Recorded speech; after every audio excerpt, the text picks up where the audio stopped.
Napa know-how. The Napa guy knows not to judge a man by his car's multicolored paint job or absence of modern gadgetry. Who cares if it's technically old enough to vote and the windows are powered by the strength of your left arm? Your monthly payment is zero, and it'll stay that way. Because with over 500,000 parts and a little Napa know-how, you can keep anything on the road. She may not be pretty, but she's all yours. That's Napa know-how. Napa know-how. Blog Talk Radio. Good morning.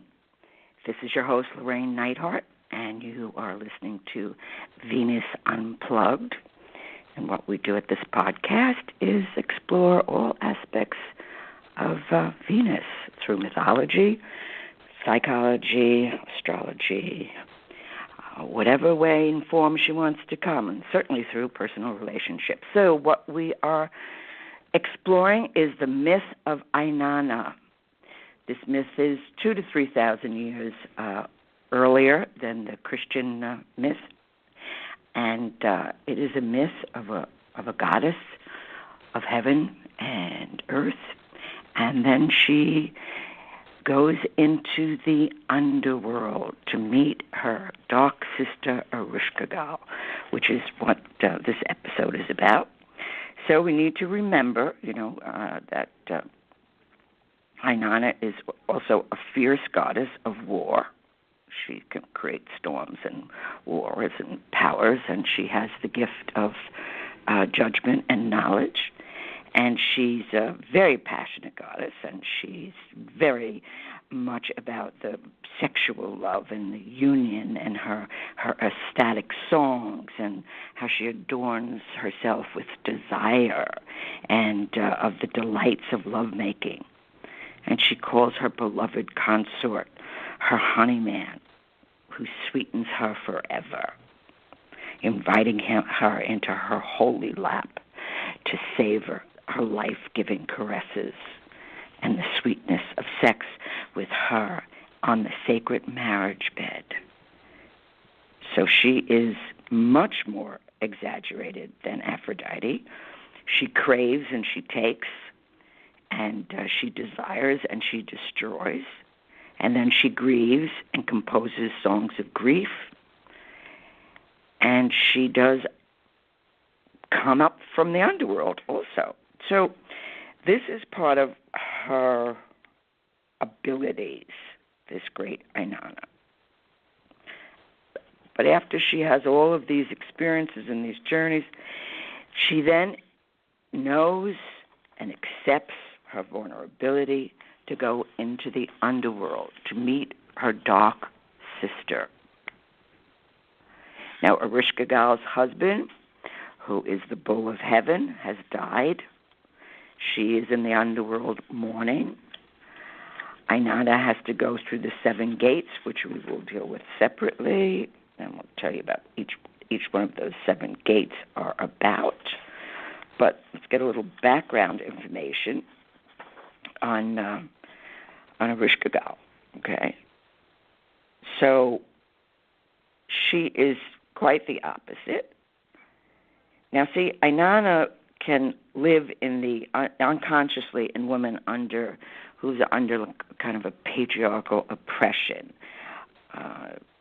which can become demonic. So, meaning, it's nothing against the patriarch. It's just a phase of human development that when a woman and the feminine in the male are oppressed by external laws that are not related and certainly eliminate passion and sexuality in its natural way, in its way of creation, of union, and throws religion all over it, that divinity, that Inanna, that woman who knows the power or has the memory, or she is embedded in our DNA, when she is not allowed to sing her song and dance her dance and use her abilities, she becomes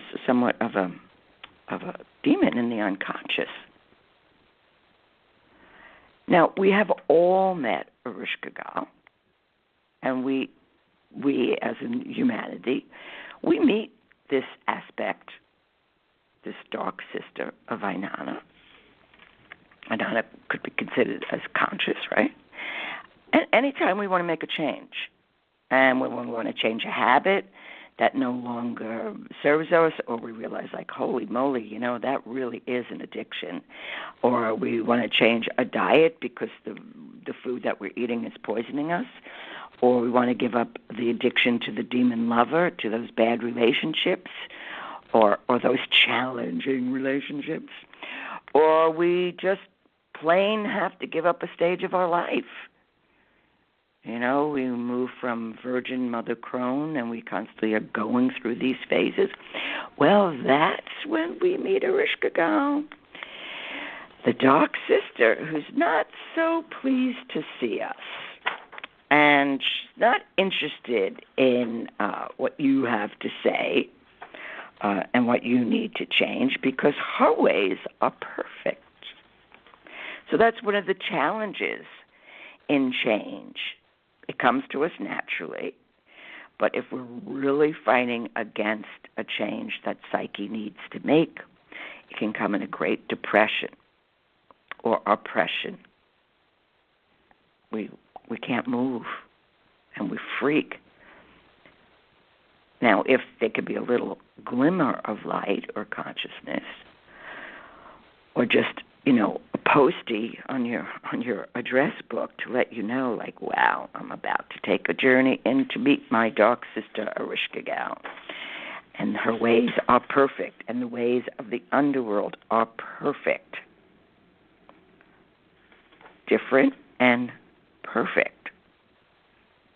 So when the joy of the feminine is been disrespected or seen as just, frivolous, or her joyful lust is demeaned as whorish, or sentimentalized as materialism. See, that vitality of Inanna, it goes into the depths of the unconscious, and it meets. So Inanna goes willingly. Most of us go unwillingly into this depth, into what the Christians then, or the Judeo-Christian world then called hell. But in this Moran myth, she goes into to meet her sister. So it's a paradox. See, ERESHKIGAL,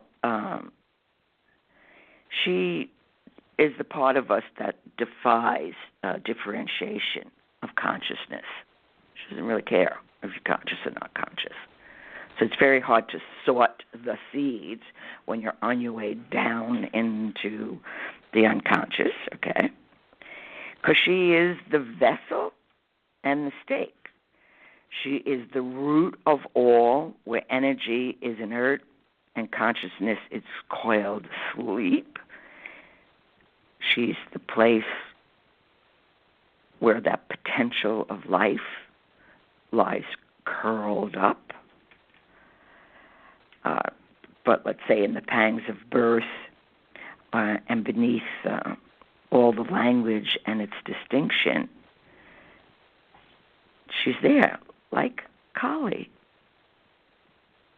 or the Kundalini, that serpent energy, the sleeping force at the base of the spine, which slowly has to be made conscious to be brought up. Otherwise, one can become psychotic. If we go into a shamanistic experience and we go too quickly and we're not with a well-trained teacher or an experience, or it's not our time, and we start stirring the mix, we, in a very psychological term, can go cuckoo. And so that's the forces. So we, healthy apprehension or fear, like, well, I don't know if I'm really ready. Now, sometimes we just fall into it because psyche is ready. And now there are many, many ways to to be in relationship. As I said, we can go willingly, which is pretty much, the choice of Ainana. She knows, okay, I've done all these things. I've accepted my power. I've ruled. I have found my honeyman. I have made the sacred marriage bed. I have given to the people. I've had my children. Now I know I have to know the ways of the opposite. So ERESHKIGAL is that opposite. She's more the primal matrix. And she holds her wisdom sometimes in isolation and bitterness. So very often when we go or we start to have a realization about our own shadow or who we are, we usually project it out to another person or a situation first. And then if we could just watch that and before we, vote for our reality, say, wait a second, let me just reel that back a little bit. Let me see where that is in me. Now, you need a lot of ego strength to do this because you need both vulnerability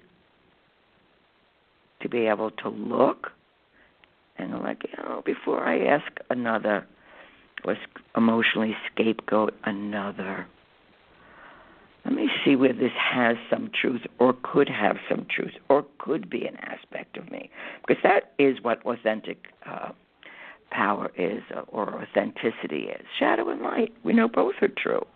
We live the paradox. And rather than it getting loose on someone else or something else, we know we can suffer that knowledge that both are true. Now, we also need to look at this not in a Judeo-Christian Ten Commandments kind of way. We need to look at this as a myth that is telling us about the forces and the primal effect. So when we descend, we meet this Kali figure or this Kundalini energy, right? And ERESHKIGAL, she's not thrilled, and at first she's enraged about Ainana's invasion of her realm. And the suffering. But what she looks like, so in her anger, in ERESHKIGAL's anger, her face turns yellow and her lips black. And she smites the thigh and bites herself. And that's pretty terrifying as a look. But she also is enraged. Her husband, the bull of heaven, is dead. She's mourning, and her sister invades. So that is also true in our own life.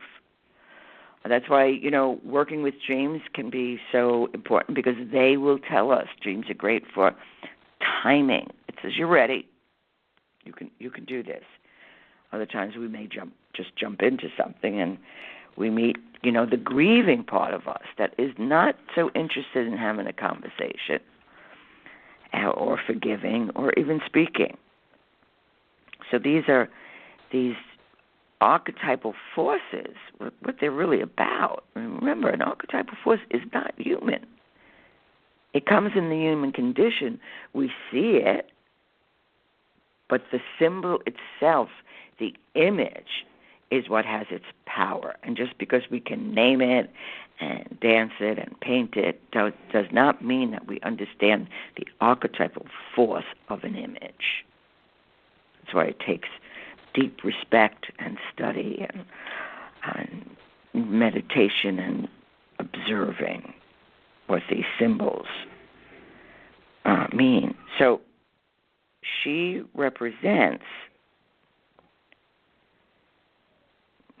the fury and greed and fear of loss and even self-spite, times when we cut off our nose to spite our face.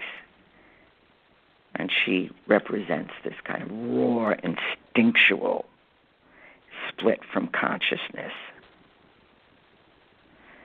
And that's what's so shocking and painful about becoming conscious. We have to meet these forces in ourselves, in this archetypal image or symbol of the Dark Sister ERESHKIGAL. So ERESHKIGAL sends her gatekeeper as Inanna is beginning to make her descent. And so there's 7 gates that she goes through, which is, a shamanistic journey for Inanna. And these images, these furies that Inanna has to face. So it's like when the negative animus is unleashed, it comes out as greed and rage and fury, and that's kind of a little hard to take when we see, like, oh man, look at this in me. But that is the way of the underworld, of the archetypal underworld.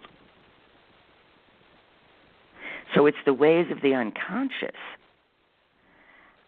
And this is the way that unconscious reacts to unwelcome visitations. We force ourselves to know. I want to know now. Well, that's not such a good attitude to have. The better attitude to have is, to be able to say the ways of the underworld are perfect. I will know when I need to know and when I can handle knowing. I respect these realms. I am not coming into this realm with my own rules and regulations, which Inanna learns. But Inanna is willing to give up all her powers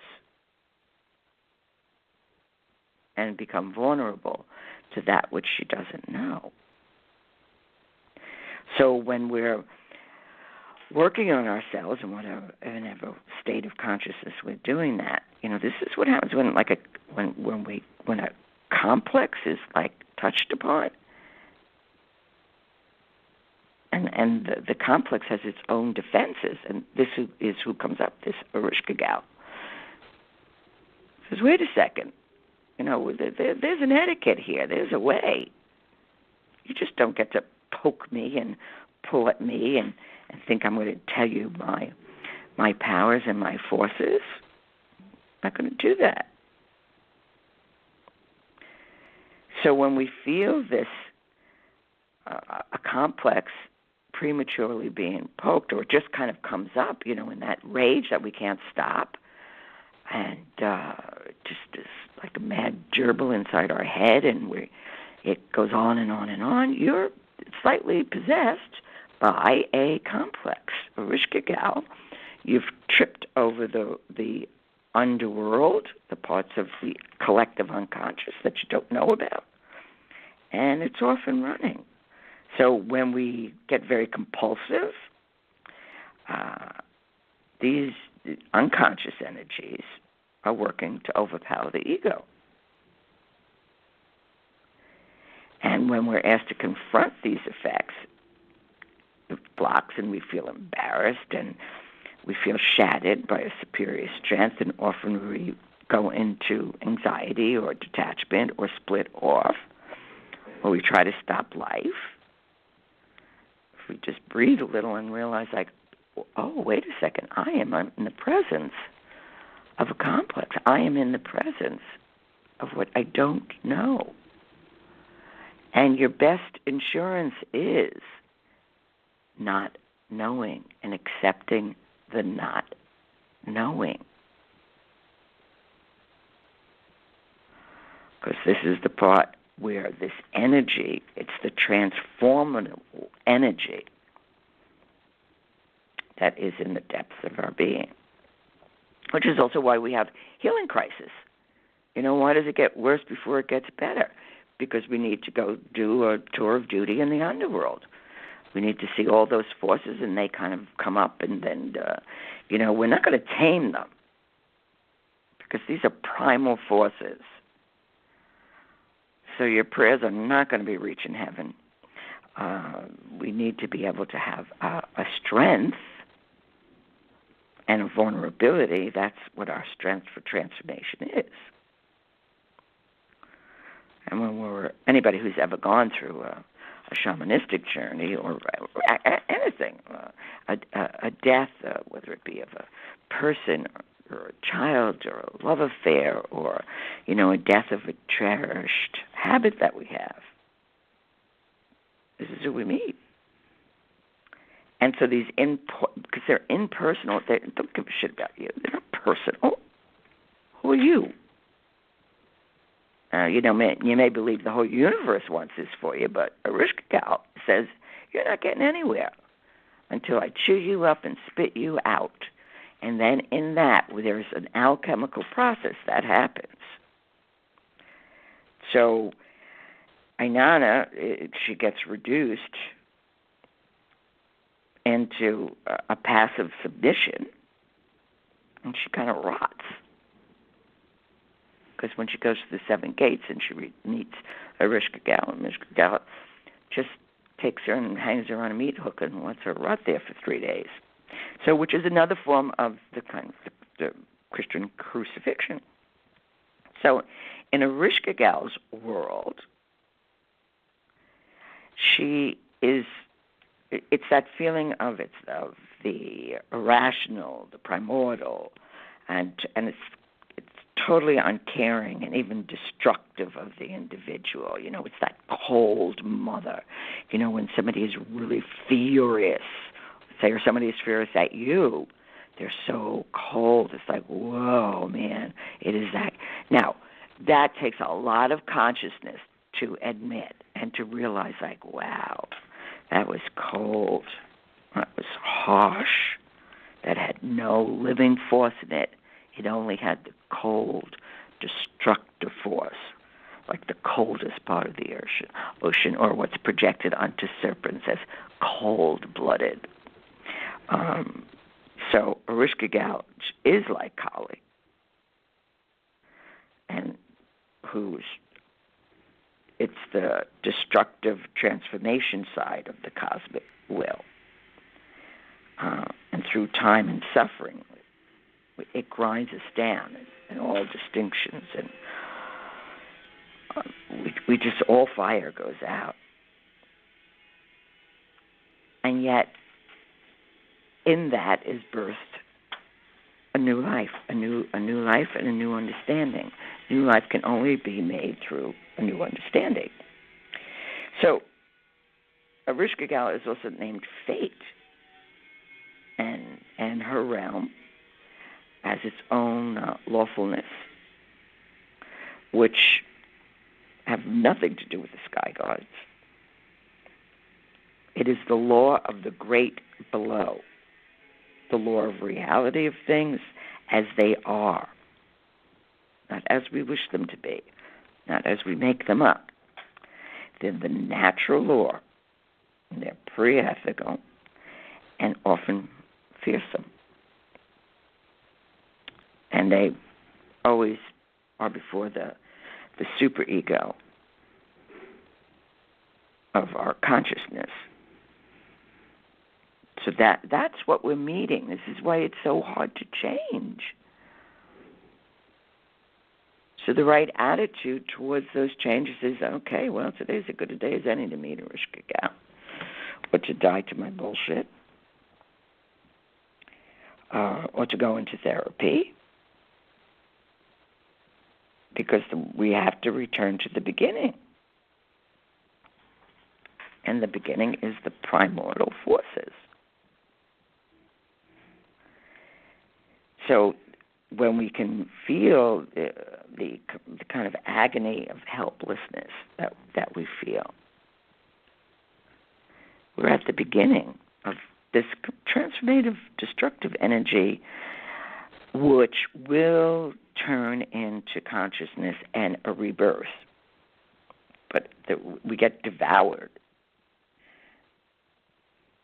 So it's not an easy task, whether we're invited or uninvited, whether we realize we need to do it, but it's been called upon. This is what happens. So when we're realizing the negative animus, the animus is the male part within the female form. Okay, there's a positive and a negative. So the positive animus would be the Inanna's lover, and the negative would be ERESHKIGAL, the feminine. All right. So when that negative animus, it's opinionated, it's judgmental, it knows above all knowing. That's what ERESHKIGAL goes after. She transforms.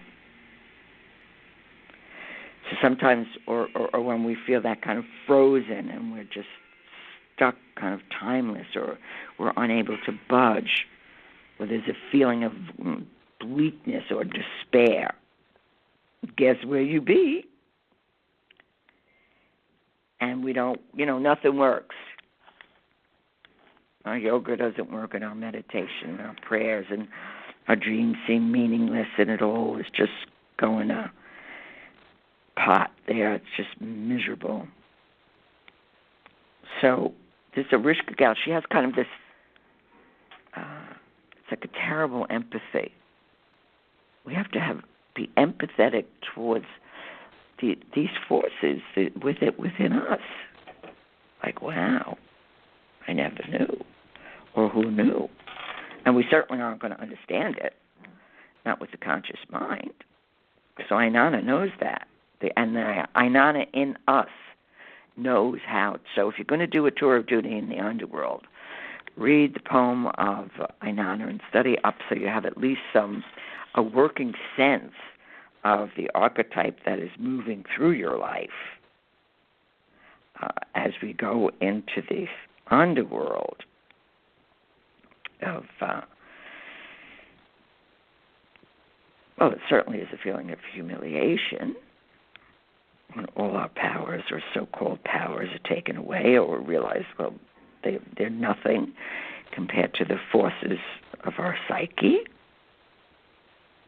And we need to be willing to surrender. And that's when the poisonous forces of the dark goddess can turn into light. There's also, the healing poisons, which is a whole philosophy and knowledge in alchemy, or the poisonous mercurius. So as she is beginning to make her descend and meet this aspect, you see, so in the underworld aspect of the feminine, we often meet what's called the animus-identified puella. So the animus-identified puella, so that's the one. The puella is the eternal girl. She just wants to seduce for seduction's sake.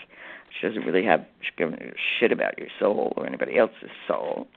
And she's basically, I guess in some ways she would be kind of a minor Lilith figure within ourselves. Or it's like, how could that person break up that relationship? Well, she's possessed by this force. And it also breaks up the relationship with ourselves, not just external relationships. So with ERESHKIGAL has rejected the upper world, the incoming patriarch, and the consciousness, and it's split off from the gods. And she has gone into the underworld, and she lives there. And she is going to teach Inanna about the eyes of death. How do we look at death and the end? So there's much, much in this poem, and certainly this myth, with due respect, takes years to study and understand, but it's worth it, because it really does give us a glimpse at the understanding or the journey or the tour of duty in the underworld and what's going on in there while we're hanging on the meat hook and rotting and feeling like, oh, life is just going by. And no, it's not. Yeah, on one level you may feel like you're just rotting there and nothing happens and it's boring and there's no Venus in your life. Well, you're in the midst of this great transformation, and it's always happening. There's no such thing as nothing happening. Something is always happening on some realm in some way. But being still and observing is also happening. So, till next week, bye-bye.